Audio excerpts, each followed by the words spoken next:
Est-ce que vous connaissez la maladie de Gujereau-Sjogren? C'est une maladie, qui, fait que tu as la bouche sèche, les yeux qui brûlent et que tu ressens des douleurs, musculaires constantes. En fait, c'est Émilie qui a 39 ans et qui est une enseignante depuis 15 ans, qui est atteinte de cette maladie et qui m'en parle, et à cause de cette maladie chronique, elle a décidé de réduire ses heures.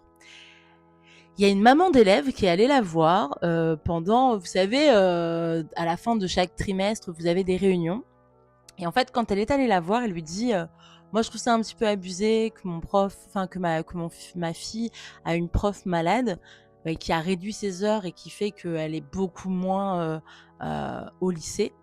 Donc en fait, je trouve que, enfin, vous êtes une mauvaise enseignante. Ça doit être bien d'avoir du temps libre payé par l'État».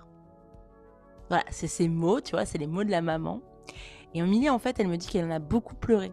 Beaucoup, beaucoup de ce jugement, de cette froideur, elle lui a pas demandé si elle était malade, elle lui a pas demandé pourquoi elle avait ce temps d'aménagement. Elle lui a juste dit: «Ah, ça doit être bien quand même d'avoir un temps payé par l'État, hein?» Hem, Emilie, elle se plaint jamais. Elle essaie de s'adapter au maximum et elle a pendant presque 15 ans jamais rien demandé. Un jour, elle a dit simplement qu'elle avait une reconnaissance travailleur handicapé depuis un petit moment, et on lui a dit: «Mais il faut qu'on voie la médecine du travail parce que peut-être que vous auriez le droit d'avoir un temps aménagé», et voilà. Elle dit que chaque mot est blessant et elle ajoute une douleur un peu plus à son corps qui souffre déjà. Je pense que ce qu'il faut vraiment que vous reteniez, c'est que quand on est malade, on n'a pas besoin en plus que vous venez en rajouter. Voilà ce qu'elle voulait dire, je pense.